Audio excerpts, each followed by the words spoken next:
friends, welcome to Law and GK. So friends, on this channel we discuss the contents of law and previous year papers of judicial services and other legal exams. And friends, in today's video we are going to discuss the preliminary exam paper of Himachal Pradesh Judicial Services 2014 paper Civil Law 2. So friends, if you are new on this channel, I would like to recommend कि आप जो है इस channel को जल्दी से subscribe कर लीजिए because it will be very beneficial for you in your preparation for judiciary and other legal exams. And while subscribing, don't forget to press the bell icon so that you can get the notification for our upcoming videos. And if you like this video, just click the like button over there and appreciate this with your friends so that they can come to know about this channel as well. And अगर आपको हमारे efforts अच्छे लगे हों तो in addition to like and subscribe, kindly give us a super thanks. Super thanks is a way to help the content creator. Means if you like the videos, you can just donate some money to them in form of tips. Minimum starts with 20. Minimum is 20 rupees. So friends, अगर आप Himachal Pradesh judiciary के लिए तैयारी कर रहे हैं या फिर हिमाचल प्रदेश एडीए के लिए तैयारी कर रहे हैं तो ये पेपर जो है आपके लिए बड़े ही बेनिफिशियल रहेंगे. तो इन वीडियोस को स्टार्टिंग से लेकर एंड तक ज़रूर देखें, आपके लिए बड़ा ही यूजफुल रहेगा. So as I always mention, paper comes like this. This is paper 2, Civil Law 2, Series A, 1 hour, 100 marks, 50 questions, and no negative marking. Civil Law 2 question number 1 is, in which of the following cases Supreme Court held that even the wife of void marriage is entitled to maintenance? तो ये था Amarjeet Kaur versus Harbhajan Singh. A is the answer. ये एक repeat question है.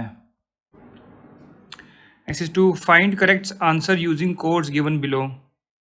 Option of puberty is an easy process to repudiate the marriage under Hindu law.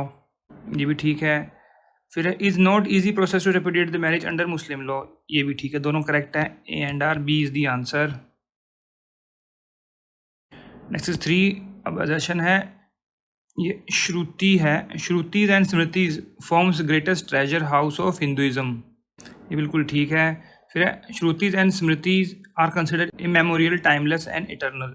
ये भी ठीक है. बट क्या ये इसका एक्सप्लेनेशन हुआ नहीं, तो बी इसका आंसर रहेगा. Next 4. The junior widow has adopted a child without the consent of senior widow before Hindu adoption and maintenance act decide the adoption. Adoption क्या है, वॉइडेबल है. ये सी इसका आंसर रहेगा. Next 5. In which states where a widow may adopt a child without an express authority from husband. तो ये Madras and Bombay है. ये एक रिपीट क्वेश्चन है, ये बहुत जगह पूछा गया है. Next is 6. Daughter has become a co-parson by virtue of Hindu Succession Amendment Act 2005 under section 6. 1 है या 6 है? 6(1) में. C is the answer. Next 7. Partition can be reopened. Reopened है, opened नहीं है. Under what circumstances? तो removal of disability है, fraud है, after son born. तो all of these, D is the answer. Next 8. Mitashara commentary was written by whom? Vigyaneshwar. Vara. Why Vara? Vigyaneshwar. B is the answer. Jimut Vahana. Why Jimut Vahan? इसने क्या लिखी थी? दया भागा. दया भाग बोलते हैं ना, दया भागा. क्यों भागा? दया भाग है. Next 9. A marries B, the widow of his elder brother under Hindu law. The marriage is void. वो प्रोहिबिटेड रिलेशनशिप में आ गए ना तो void हो जाएगा. बट कस्टम्स अलाउ करते हैं, तो अगर यहाँ लिखा होता है कि अलाउड इन कस्टम्स तो वैलिड होती है obviously, otherwise not. Next is 10. In ancient Hindu marriage which one is approved form of marriage.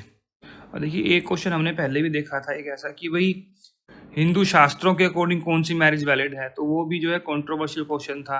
ये भी कंट्रोवर्शियल था, इसको तो डिलीट कर दिया गया था. Next 11.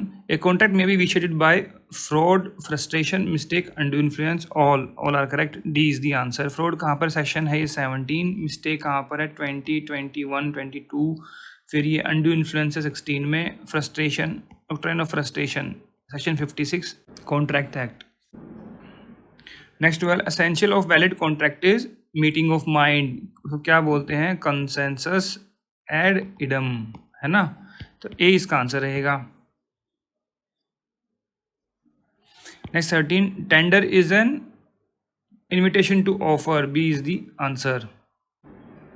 Next 14, an agreement not enforceable by law is stated to be void under section 2G, D is the answer. 2D में क्या है? कंसिडरेशन। 2E क्या है? Agreement. And 2F reciprocal promises. Next 15, assertion है proposal when accepted results in agreement, बिल्कुल ठीक है। It is only after acceptance of the proposal that a contract between two parties can arise, बिल्कुल ठीक। Explanation भी ठीक है ये, तो ए इसका आंसर रहेगा। नेक्स्ट 16, अब ये मैच करने हैं चंद्रदास मुजीब वर्सेस गंगा प्रसाद दास मुशीब। तो ये किस पर था केस? ये था अनड्यू इन्फ्लुएंस पर। फिर मिट्ठूलाल नायक वर्सेस LIC, ये किस पर है?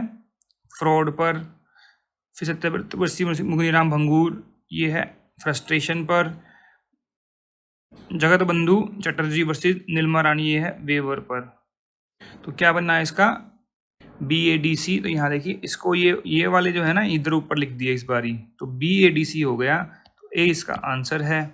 अब मान लो कि आपको इसमें सिर्फ C वाला पता है, फ्रस्ट्रेशन वाला, और बाकी के नहीं पता, तो C का देखो 4 है, तो C का 4 देखो क्या कहीं है और लिखा हुआ है? तो 2 ही हैं और बाकी एक और चाहिए आपको, तो उससे आपका आंसर आ जाएगा। इस तरीके से भी कर सकते हो। नेक्स्ट 17, लिस्ट 1 लिस्ट 2 मैच करनी है। अब agreement in stand of legal proceeding, देखिए ये जो सेक्शन है ये सारे ये हैं एग्रीमेंट वर्ड वाले, और मैंने हर बार डिस्कस किया है और इस सीरीज में मैं कई बार बता भी चुका हूँ। इसका मैंने बनाया CMT लव, क्या कंसिडरेशन विदाउट एग्रीमेंट वर्ड है 25 में, स्टैंड ऑफ मैरिज 26 में, stand of trade 27, again legal proceeding 28, uncertain 29, wagering 30। तो ये ऑल एग्रीमेंट्स आर वॉइड। देखो कितने इजीली आंसर कर देंगे इसको हम। लीगल प्रोसीडिंग कहाँ पर है? 28 में, फिर स्टैंड ऑफ मैरिज 26 में है, वेजरिंग 30 में है, कॉन्टिजेंट 31 है ना? हो गया ना आंसर इजीली। तो क्या बनेगा इसका? 1 का A, तो 1 का A देखो 2 में है, और 4 का C भी 2 में है, तो 2 का D देखो ये रहा, D इसका आंसर हो गया। Next 18, arrange the following concept in sequence. सबसे पहले क्या होगा? ऑफर होगा, फिर उसकी एक्सेप्टेंस होगी, फिर डैमेज हो जाएगा तो डैमेजेस मिलेंगी। तो क्या बन गया? 1 2 3 4, D is the answer. Next 19, an agreement not pursue legal remedies but to refer dispute to the arbitrator under 28 of contract act is valid. Valid, A is the answer. और ये कौन सी अमेंडमेंट से आता? 1997 की अमेंडमेंट से इसको amend किया गया था। Next 20, goods display in a shop with a price tag is a invitation to offer, B is the answer. Next 21, list 1 list 2 match करने हैं। ये है सेक्शन TPA के, ठीक है। यूनिवर्सल डोनी, देखो मेरे को पता है यूनिवर्सल डोनी कहाँ पर है? 128 में, ठीक है। तो C का देखो 4 बन गया, तो 4 का C देखो 2 में है यहाँ पर ये, ठीक है। फिर रिवोकेशन ऑफ गिफ्ट कितने में है? 126। तो 2 का देखो D, तो ये रहा 2 और ये रहा D, तो आंसर आ गया ना, C इज दी आंसर। बाकी आप लगा लो। 1 का क्या है? B, एंड ये हो गया 92 सब्रोगेशन। नेक्स्ट 22, अब देखो ऊपर भी पूछ लिया है ना, देखो ये पूछा हुआ यूनिवर्सल डोनी, ये इधर, और नीचे भी सेक्शन फिर वैसे वही पूछ लिया क्वेश्चन सेम। कितना इजी हो गया आपके लिए। तो 128, D is the answer. Next 23, in which the following cases supreme court has held that there is no ban on transfer of interest in favour of an unborn person. Section 20 permits an interest being created for the benefit of an unborn person who acquires interest upon birth. ये था FM देवारू Ganpati versus P Ganpati भाई, A is the answer. कोई idea नहीं इन cases का, कहाँ से कैसे ढूंढ के लाते हैं ये। Next 24, A transfer property to B in trust for C and directs B to give possession of the property to C when he attains age of 25. C is entitled to the possession at the age of 18 years under section 19 TPA. C is the answer. Next 25, A settled property in favor of B authorizing him to collect rent of his house A credited in favor of B. तो क्या है ये कोई vested interest थोड़ी है, no vested interest, contingent तो है ही नहीं, तो बचा क्या फिर? No vested, B is the answer. Next 26, अब मैच करने हैं ये सेक्शन से TPA के केसेस बताने हैं। तो ये जॉन वेलामेटन, ये तो बड़ा ही फेमस है, आर्टिकल 44 यूनिफॉर्म सिविल कोड पर था ये। एंड सेक्शन कौन सा था इसका और किस पर था? Section 18, transfer in perpetuity for benefit of public, वो कर सकते हैं, है ना। तो देखो क्या इससे आंसर आ गया, बी का 4 है जो, देखो बी का 4 2 में है ये, ठीक है, अभी नहीं आया। अभी देखो अभी हमने किया है ये गवारू गणपति भाई वाला केस ऊपर, है ना, ये वाला देखो क्या लिखा हुआ है, किस पर है ये, तो ये किस पर है फिर, transfer for the benefit of unborn person, ठीक है ना। तो देखो यहाँ से आंसर हो गया, बिल्कुल हो गया। देखो 4 का बी है एंड 2 का डी है, तो 2 का डी ये रहा, 4 का बी ये रहा, तो आंसर आ गया D is the answer.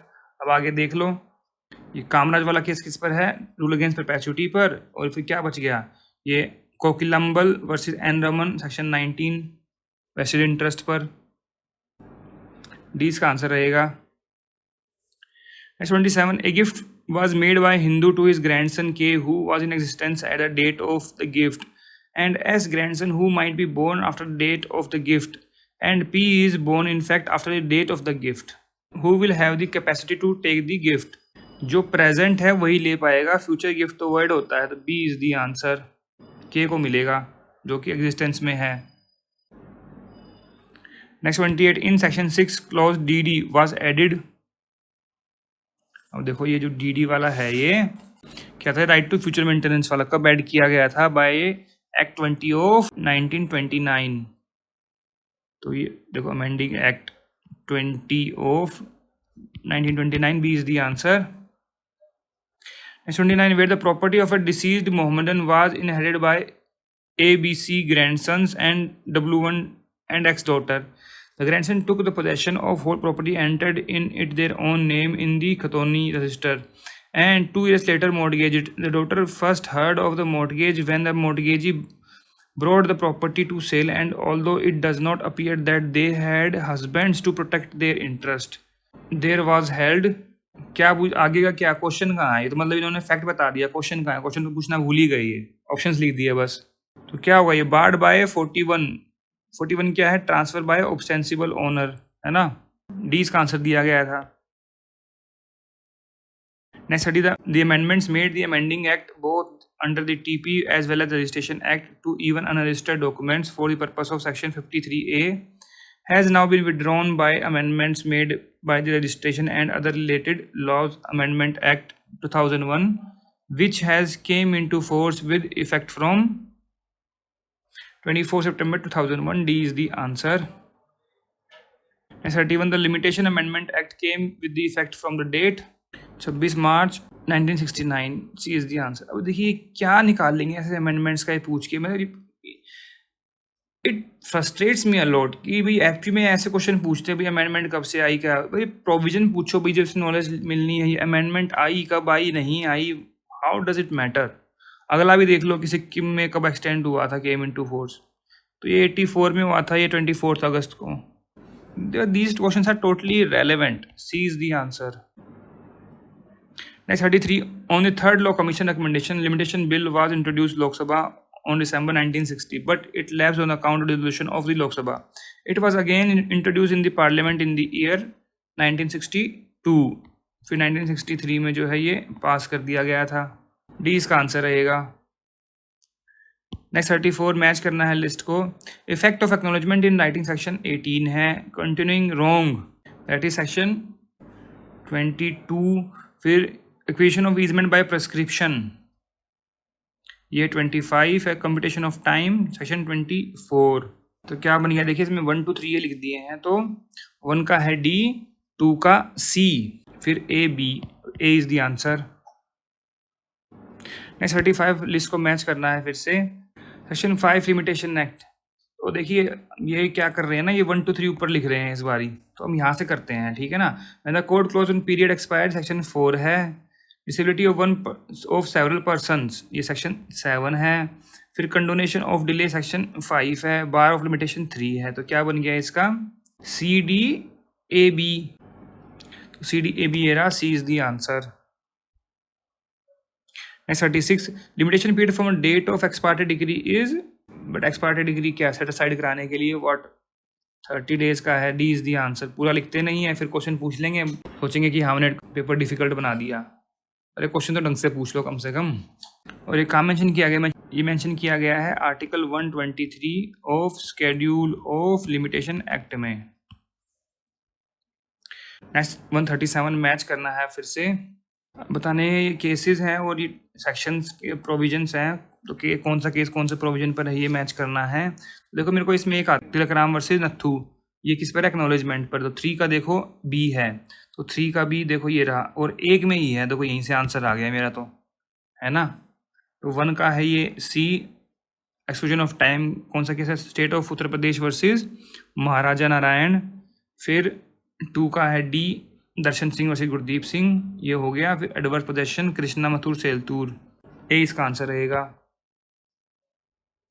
38 in which the following the Supreme Court held that the expression sufficient cause should be considered with pragmatism in justice oriented approach rather than technical detection of sufficient cause for explaining every day's delay।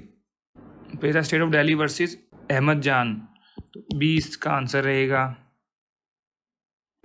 Next 39, where judgment debtor has by fraud force prevented the execution of a decree or order within a period of limitation on the application of judgment debtor made after the expiry of the said period, the court may extend a time for execution of decree provided such application is made within 1 year from date of discovery of fraud।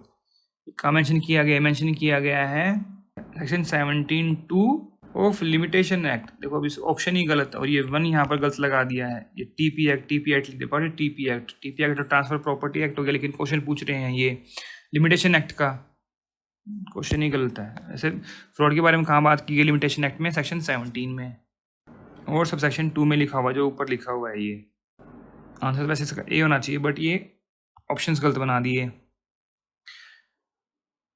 Next 40, in which of the following cases Supreme Court held that a suit for damages for wrongful detention of goods is based on different footing vis-a-vis continuing wrong.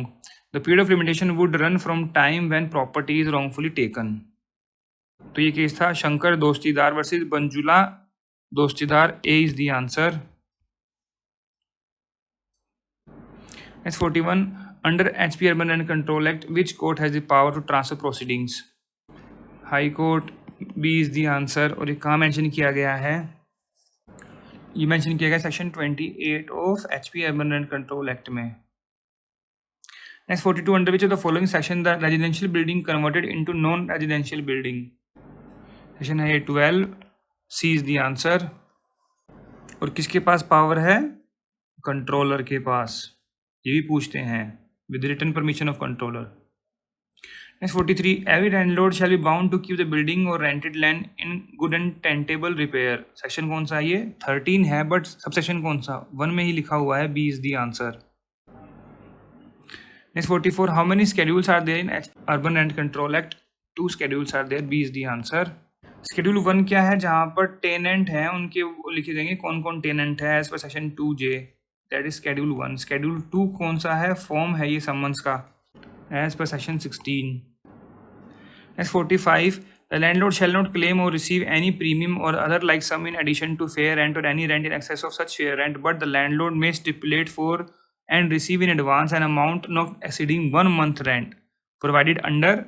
अब देखिए 2012 के amendment से इस provision को जो है ना amend कर दिया गया था, ठीक है। तो ये देखो पूछ तो रहे हैं ये 2014 में, बट ये अमेंडेड नहीं पूछा, और अब सेक्शन 7 में 1A है ही नहीं, वहाँ पर सिर्फ 7 और प्रोवाइजो है, ठीक है ना। एंड ये तो बिल्कुल सेम लिखा हुआ है, बट यहाँ पर क्या कर दिया, 3 month rent and fair rent की जगह क्या कर रखा है, स्टैंडर्ड रेंट। तो ये ऑप्शन भी हो गए गलत। Next 46, in which of the following cases related to HP urban land control act, कौन कौन से केस हैं, क्या ये राम मूर्ति और संतोष मेहता दोनों केस हैं, यस दोनों केस हैं, C is the answer. Next 47, on which date HP urban land control act came into force.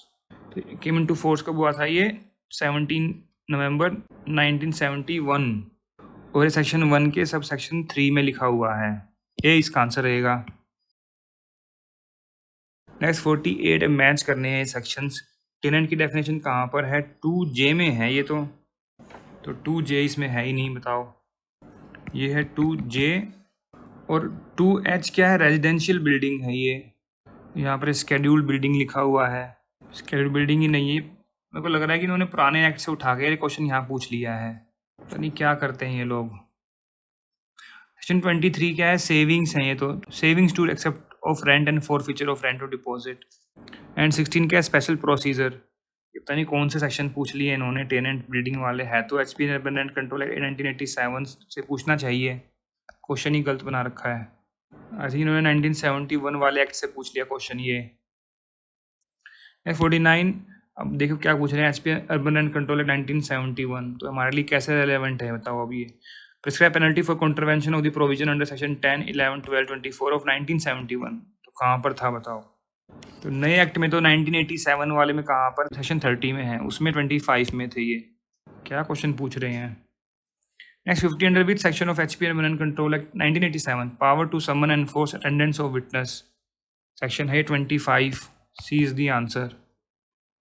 So friends, here we have discussed all the questions of preliminary exam paper of Himachal Pradesh Judicial Services 2014 paper civil law 2।